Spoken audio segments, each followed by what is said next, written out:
coming right there. Hey gents, welcome back to Tactical Rifleman. I'm out here with John from the Range Complex. Awesome range training facility right outside Fort Bragg. John, former 7th group guy, retired from 7th group. I retired from 5th group, so he's one of my sister SF groups, Green Berets, basically. We get a lot of questions, you know, hey Karl, where do I need to go train? What school do I need to go to? Hey, can you come do a class in Boise, Idaho for me and my buddies? We can, right? But you don't just have to come train with me. You can go anywhere you want. So what I want to talk about, and John's going to help me do it, is what you guys can look for in a range. Go train, do your own training, or places to go look to go take classes perhaps. So first and foremost, and you can hear it going in the background, there's ranges everywhere, but I need a range I can maneuver on, a range that I can move on. So what do you think? You guys have that. Yeah. Definitely. We have over 1,000 acres. A lot of our ranges, we have multi-purpose ranges, 50 meter, 200 yards, and we'll talk about it later, but a 600-yard rifle range. A lot of what feedback I get from students and clients that come in is, hey, a lot of ranges are so restrictive on what you can and can't do. Yeah, there are ranges you can't even draw on. Yeah, so that's insane. Here it's if a client wants to come in, rent a range, and do maneuver, transition primary to secondary, all that, I kind of vet them. We talk. They have to give me their training plan. I kind of do a quick vet, and then they can rent the facility and come in and do everything from maneuver. Instructors come in and run courses here. So yeah, as long as they come in, they give me a plan, and then we talk. They're allowed to pretty much do whatever they need to do. Now, I've been to ranges that they don't give you that latitude. You come in and you basically rent a stall on the range, and then they've got to make everybody go cold every so many minutes so people can go down range, play with it. Now, find a good facility near you. They're out there all across the U.S. Find one that you can actually rent one of the complete ranges on their facility. Yes. And it's not just for taking big classes. What it allows you to do is you can spread out your stuff. You can maneuver. You can put your barricades, your target stands wherever you want. You can shoot at your own pace. And that sounds easy. But guys, time is money. And we don't have a lot of time left. We really don't. You've got to get that training. Another big thing is targetry. Yes. So when you come in and you rent, say, our maneuver range, and you tell me your plan, we have everything from steel targets, Bianchi plate racks, BCs on steel. And again, when we sit down and talk about your range plan, I pre-position all that stuff on the range. We've got barricades, some of the special props that we also have.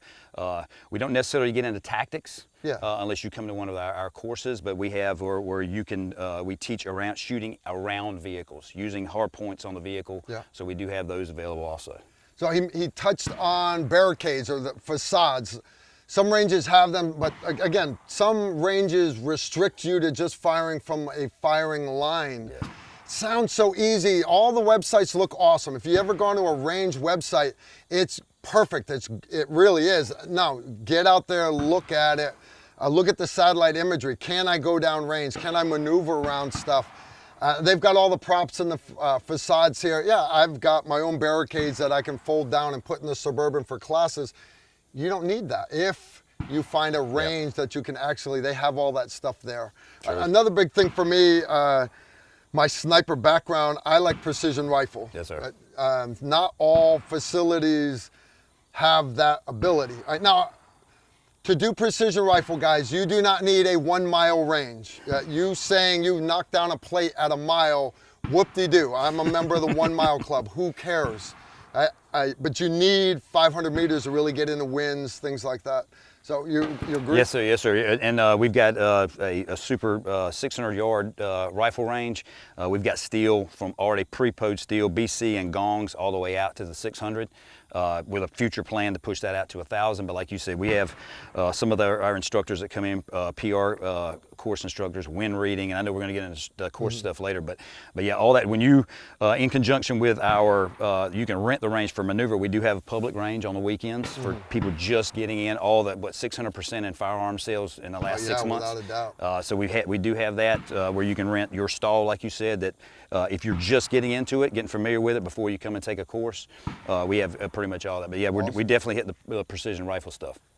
Zero your guns before you come to my class. I can't. Yeah, no I doubt. have guys that show up with their optic off their gun. Yeah. I'm like, oh. Oh yeah, yeah. All right, now, may not be in your wheelhouse, but if you're looking for additional training, maneuvering and stuff, some facilities actually have small shoot houses or facades that allow you to do the fundamentals of room clearing. Now, I'm not saying you need to go out and be teaching yourself how to do close quarters battle. Not at all, no.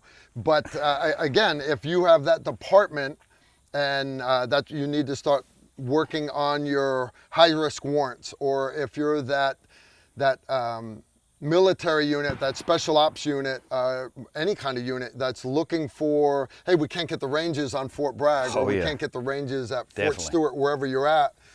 There are lots of great range complexes out there that have all these additional capabilities. Like you guys have a little bit of shoot house stuff here. Yeah, we've got two Saycon shoot houses, which is that shock absorbent concrete. So you can go from do your dry runs to sims or UTM all the way into live. And catwalks. Yes, catwalks on both facilities for the instructors. Catwalks are big for safety. Yes, you got to have your range safety officer up top wearing plate, all that stuff. But at the same time, you learn a lot by watching other people do things. You find those little mistakes that they're making. And really, that's what it is, the self-criticism and taking constructive criticism from your fellow shooters. That's what's going to make you better down the road. Now, we talk about stress training, right? Because the whole point of combat shooting is you're trying to replicate being in fight or flight. Yes. Now, shy of me going up and yelling boo and scaring you, the only way to get right, and I can't continue to do that, for you to replicate being in the red in fight or flight, right? Certain vessels dilate, eyes, pupils dilate. You got to shoot both eyes open, but also the big thing is get that target heart rate up. Yes. I can't do that.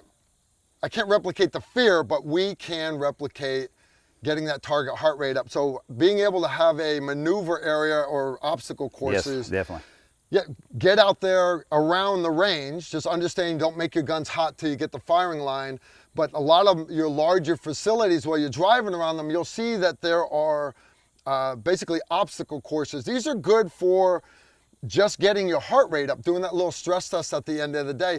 But the other thing it's great for is checking out your kit. Yes. Everybody puts pouches on their belts, and they run great on a flat range, square range, but if you don't get out, try climbing walls, going through windows, doing this stuff, getting in and out of vehicles, everything works on a square range, guys. You've got to get out and do that stuff. So you guys have. Yes. We put in an obstacle course last summer. It's probably around 800 yards. Total. Oh, man. So yeah, we started our TRC battle rattle, which is kind of that same thing what you said. We say if you think you can shoot, but what about when your heart's pounding out of your chest? Exactly. So we kind of go into that. Another thing that the battle rattle has done, and it's a lot of military, a lot of law enforcement, but it has brought, I think, guys of our soft background that have gotten out. The suicide rate's through the roof right now, but I've had like 5 guys come up to me and say the battle rattle saved my life. It gave me a refocus. Now I'm back doing shooting, I'm doing PT. But yeah, we have a huge obstacle course, and then you can also rent those. Say you want a range, you want an obstacle course. Yeah. So when you come in, you can do your training and implement an obstacle course, and implement 2 or 3 obstacles, and just get after it. Awesome stuff. All right, we had rain. We had a lot of rain. The last couple of days I've been out here filming. Then, guys, the Range Complex is awesome facility, and I appreciate you guys letting me come out here. Yes, sir. Yes, sir. One thing that will save your training plan is having overhead cover. Sounds simple. You'd be surprised how few ranges have overhead cover on them. So you guys have that on quite a few. Every range we have overhead cover. So you can come back, put your kit underneath there, or hey, the bottom drops out, you can come back, do some dry firing, and then stops raining, back on the range training. Awesome. Now, more important to me than a lot of people, when I look at it, because you guys want me to come to your range, I need a classroom. I do. Now, I like air conditioning, but I don't need it. But what I do need is either a big TV or a one-eye projector. I need room for class. Now, even when I was in the military, we still had to have classrooms because we do planning bays, we do rehearsals, you do all this stuff. So, and it sounds trivial, but literally, guys, that's how you can look at a range complex and you can say, all right, this is just a mom and pop hole in the side of the city range where they've just put out some targets. You can tell a serious training facility by how nice their classrooms are. I hate to say that's how I judge a lot of places, but it's important. Yep. You guys have got nice classrooms. Yeah, with fully heat, AC, big screen TV. You can hook if you bring your laptop. We got projectors. And the thing that the classroom also allows us to do is, say, it gets pretty hot here in the summer. Yeah, brag. Humidity. Anybody's been around North Carolina knows. And wait 20 minutes and the weather will change again. Yeah. But yeah, so a lot of times we'll break when we break for chow. Students get a chance to come back, rehydrate, air condition. We can do a quick AAR on what we did from morning to lunch, and then what the plan is for the rest of the day. Nice. All right, now, storage. I like to train for a long time, but a lot of units, it saves the taxpayers money. Whether it's LE or whether it's military units, when we go train, instead of going one place to train for 1 day, go somewhere else for 2 days, I can go knock out all my training at one location that has all these facilities. I mean, I'm getting more bang for my buck. We call it white space on the calendar. And not only does it save the taxpayers money, honestly, with the high op tempo our units have, you're saving marriages literally by instead of going here for 5 days, then somewhere else for 5 days and travel at both ends of that, and then somewhere else for 5 days. If I can go to one facility and literally come in and train for 10 days straight, I'm getting 12, 14 days, 15 days of training because I'm taking all that travel out.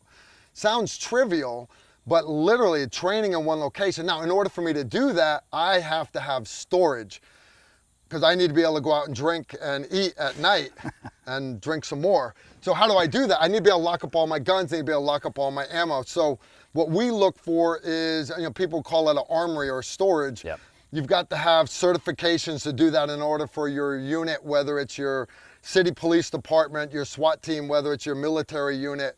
You've got to have certified storage, and you guys have that here also. Yes, yeah, we got fully certified DOD, BTATF certified RMAG, an armored magazine, 3 levels of security from outside to inside, because a lot of units come in TDY. You don't want to have to take your guns to a hotel room or sit a guy out here on the range and guard them overnight. So it allows you, we store ammo. We actually have 2. We're units that do explosive breaching. You come in, we've got one for your ammo demo, one for your initiators. So we have the ability to store all of that here. BATFE has got certain restrictions that they've got to do. So, hey, I want to touch on a few other things, but before we do, I'm gonna let YouTube slap us right in the face with a commercial. I'll see you guys when you come back. We talked about classrooms, we talked about storage, that's important, but it's the little things in life, especially if you've got co-ed units, you've got to have latrines, you've got to have facilities like that. It's not just latrines, you guys have a pro shop. Yes, we got both. We got hard structure latrines, male and female, air conditioned, for when you have to come back and do your serious business. At the range, we have porta johns and latrine facilities at every single range, so that's good. The pro shop, we've got a pro shop. We sell ammunition. It's hard to get right now, but definitely we do sell some small quantities. Hopefully we'll pick back up later. But yeah, some equipment. A lot of what we do is for veteran-owned companies, they want to highlight some of the equipment, whether it's Kydex holsters, gun bags, ammo bags, all that. We let them kind of come in and display their equipment, have their business cards there, just trying to help out vet-owned companies.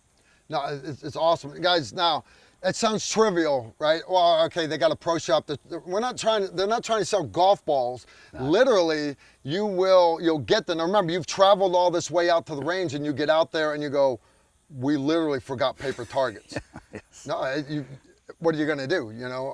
Well, we'll just take the backer and we'll draw on it with magic marker. It's got 10,000 holes in it. Yep. So having the targets, and you guys, all the VTAC targets that I like to use for classes, bullseyes, I saw you guys had all that in there. That's awesome. That's awesome. Yeah.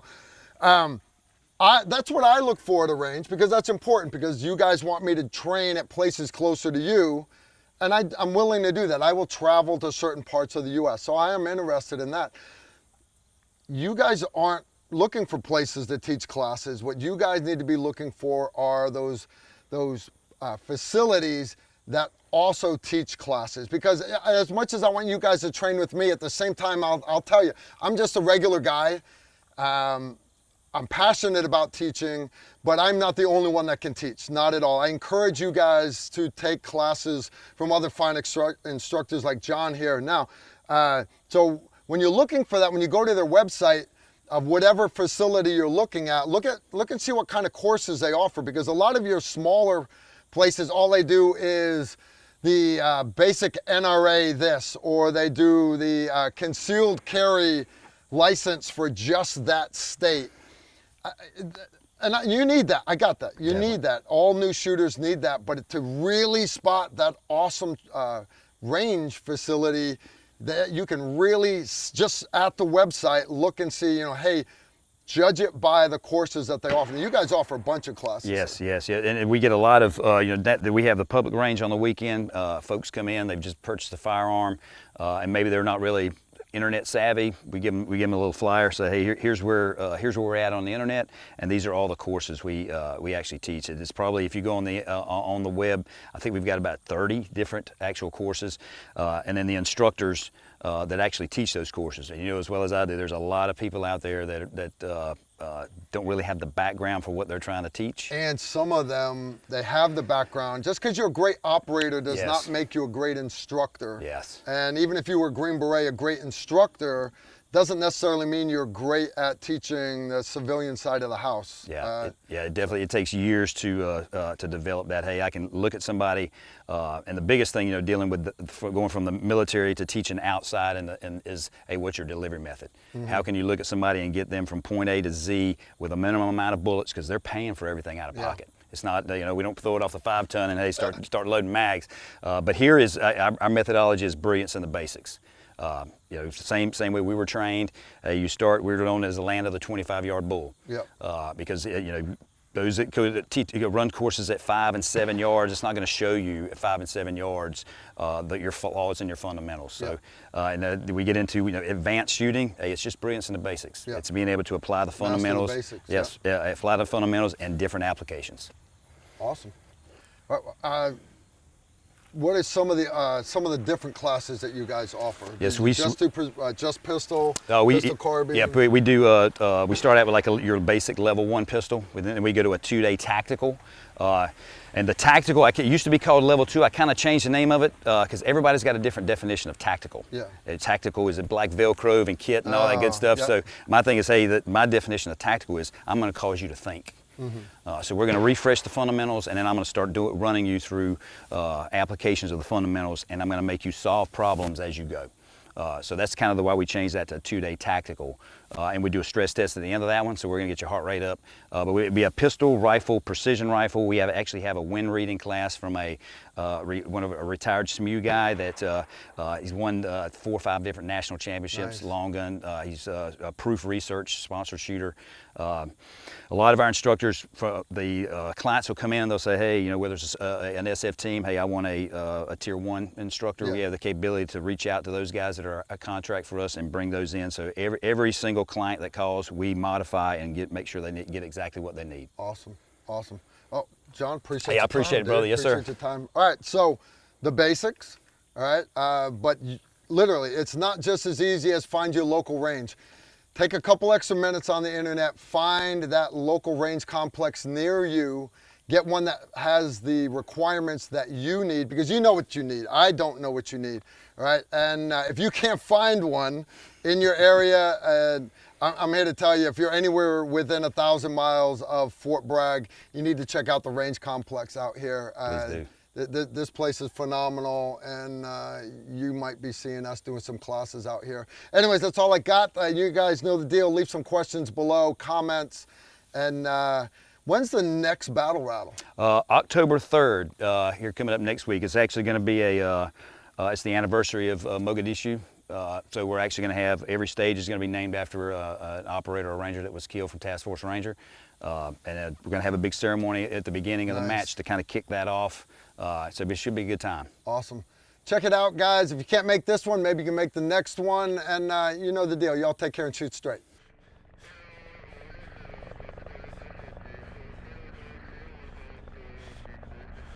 If you like this video, make sure to like, comment, and subscribe. Also, make sure you follow us on Facebook, Instagram, and Twitter so you don't miss out on anything.